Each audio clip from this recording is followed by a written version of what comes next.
Hello friends, welcome to my YouTube channel.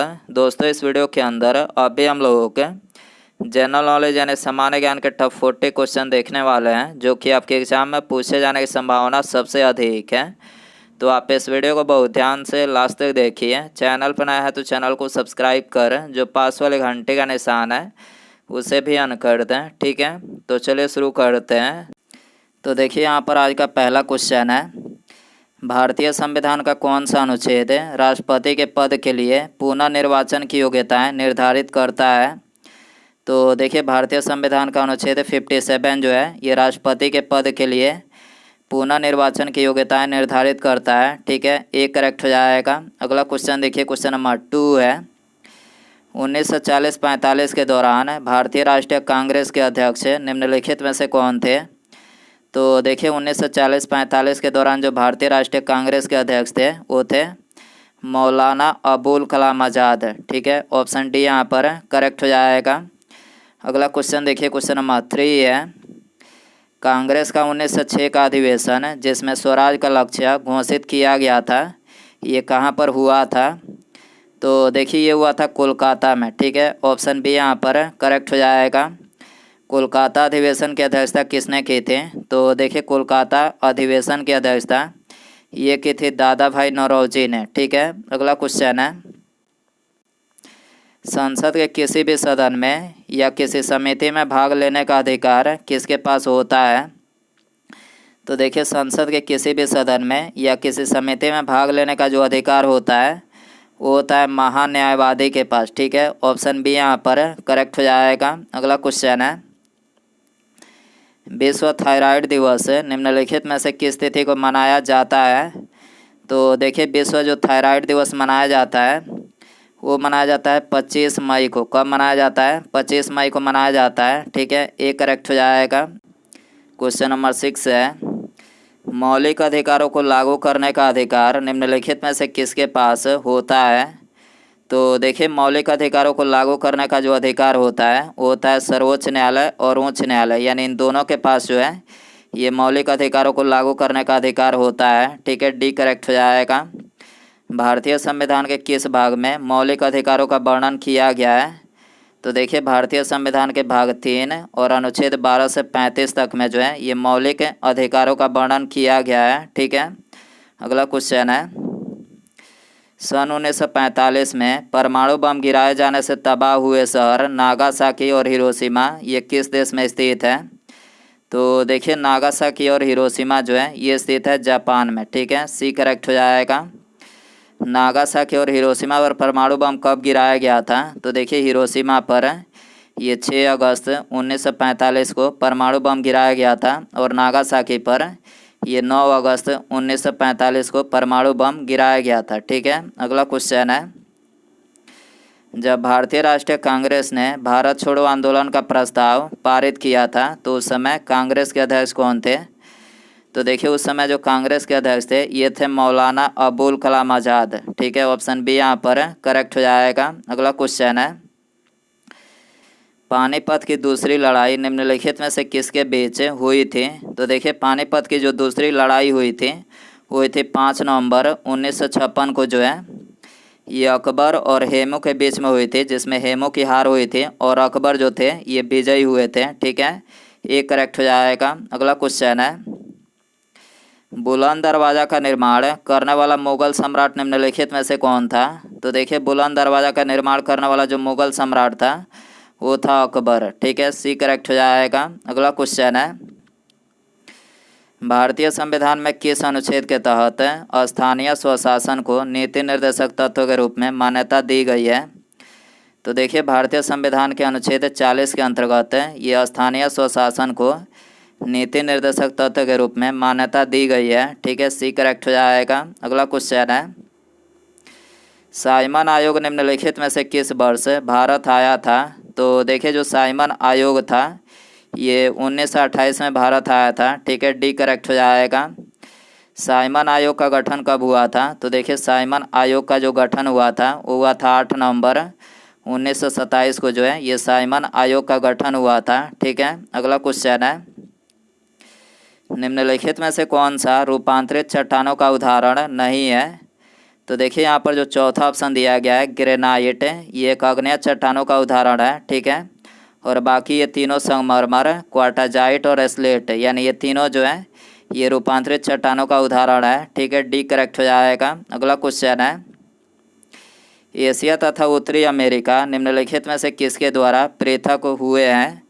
तो देखिए Asia तथा उत्तरी अमेरिका जो है ये बेरिंग जलडमरू मध्य के द्वारा एक दूसरे से अलग हुए हैं, ठीक है।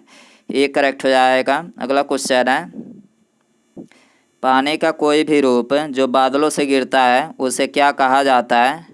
तो देखिए उसे कहा जाता है प्रेसिपिटेशन। क्या कहा जाता है? प्रेसिपिटेशन कहा जाता है, ठीक है। सी करेक्ट हो जाएगा। और बरसाई बूंदें किसके कारण गोलाकार होती है? तो देखिए बरसाई जो बूंदें होती हैं ये पृष्ठ तनाव के कारण गोलाकार होती है, ठीक है। अगला क्वेश्चन है, भारत के निम्नलिखित बंदरगाहों में से कौन सा एक खुला सागरीय बंदरगाह है? तो देखिए जो खुला सागरीय बंदरगाह है वो है चेन्नई, ठीक है। सी करेक्ट हो जाएगा। अगला क्वेश्चन है, भारत में सर्वप्रथम एसटीडी सेवा की शुरुआत निम्नलिखित में से कहाँ पर हुई थी? तो देखिए भारत में सबसे पहले एसटीडी सेवा की शुरुआत ये 1960 में कानपुर और लखनऊ के बीच में हुई थी, ठीक है। डी करेक्ट हो जाएगा। अगला क्वेश्चन है, कान्हा राष्ट्रीय उद्यान निम्नलिखित में से किस राज्य में स्थित है? तो देखिए जो कान्हा राष्ट्रीय उद्यान है ये स्थित है मध्य प्रदेश राज्य में, ठीक है। ऑप्शन बी यहाँ पर करेक्ट हो जाएगा। अगला क्वेश्चन है, स्वतंत्र भारत का पहला उर्वरक संयंत्र कहाँ पर स्थापित किया गया था? तो देखिए स्वतंत्र भारत का पहला उर्वरक संयंत्र जो है ये सन 1951 में ये सिंदरी में स्थापित किया गया था, ठीक है। डी करेक्ट हो जाएगा। अगला क्वेश्चन है, ऑटोमोबाइल का जलीय ब्रेक किस सिद्धांत पर कार्य करता है? तो देखिए ऑटोमोबाइल का जो जलीय ब्रेक होता है ये कार्य करता है पास्कल के सिद्धांत पर, ठीक है। ऑप्शन डी यहाँ पर करेक्ट हो जाएगा। अगला क्वेश्चन है, भारतीय संविधान का अनुच्छेद 51A नागरिकों के मौलिक कर्तव्य से संबंधित है, किस संविधान संशोधन से इसे लाया गया है?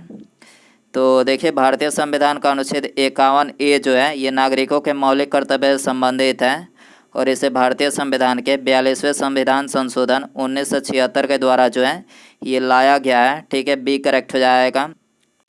क्वेश्चन नंबर 22 है, जिप्सम का प्रयोग किस प्रकार के भूमि सुधारने के लिए किया जाता है? तो देखिए जिप्सम का जो प्रयोग किया जाता है वो क्षारीय भूमि को सुधारने के लिए किया जाता है, ठीक है। सी करेक्ट हो जाएगा। अगला क्वेश्चन है, गवर्नमेंट ऑफ इंडिया एक्ट 1935 निम्नलिखित में से किस पर आधारित था? तो देखिए गवर्नमेंट ऑफ इंडिया एक्ट 1935 जो था ये साइमन कमीशन पर आधारित था, ठीक है। ये करेक्ट हो जाएगा। साइमन कमीशन का गठन कब हुआ था? तो साइमन कमीशन का जो गठन हुआ था वो हुआ था 1927 में, ठीक है। अगला क्वेश्चन है, क्वेश्चन नंबर 24 है, ब्राइटस रोग मानव शरीर के किस अंग को प्रभावित करता है? तो देखिए जो ब्राइटस रोग होता है ये मानव शरीर के गुर्दे को प्रभावित करता है, ठीक है। सी करेक्ट हो जाएगा। अगला क्वेश्चन है, भारत के राष्ट्रपति के उम्मीदवार के लिए न्यूनतम आयु कितना होना अनिवार्य है? तो देखिए भारत के राष्ट्रपति के उम्मीदवार के लिए न्यूनतम आयु जो है ये 35 वर्ष होना अनिवार्य है, ठीक है।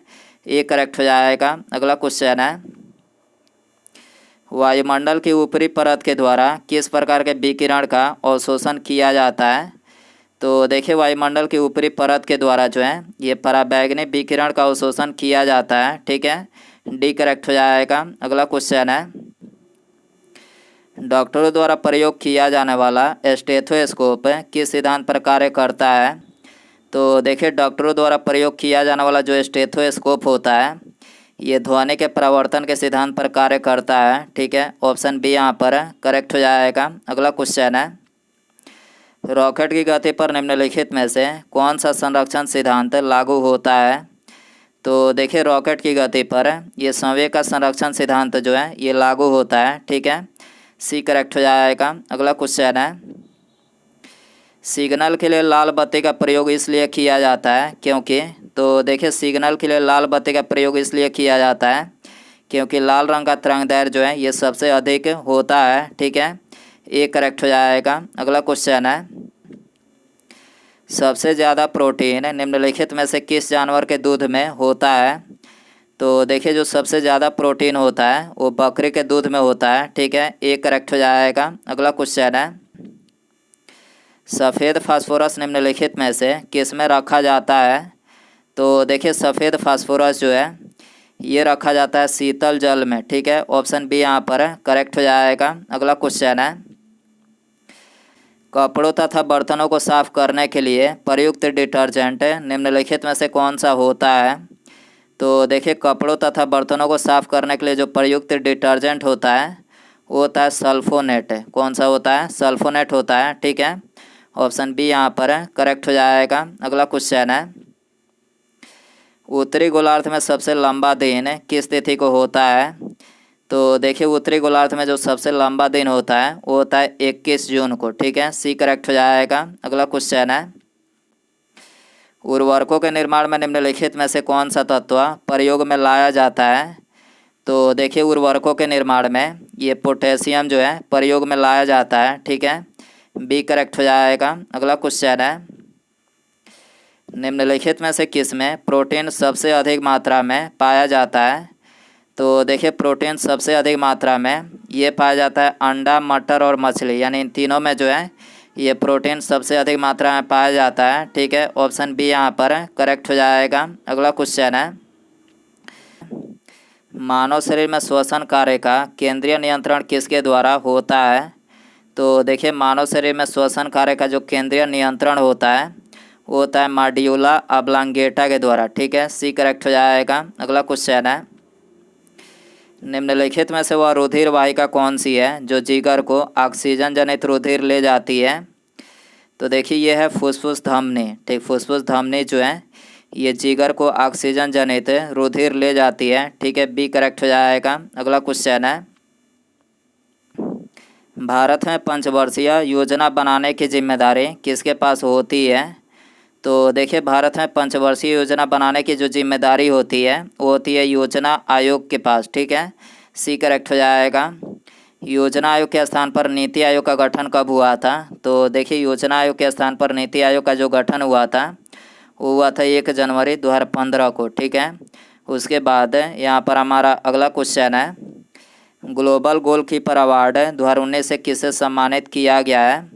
तो देखिए यहाँ पर आपको 4 ऑप्शन दिया गया है। Option A Shri Narendra Modi, Greta Thunberg, Venkaiah Naidu या फिर भाषा मुखर्जी।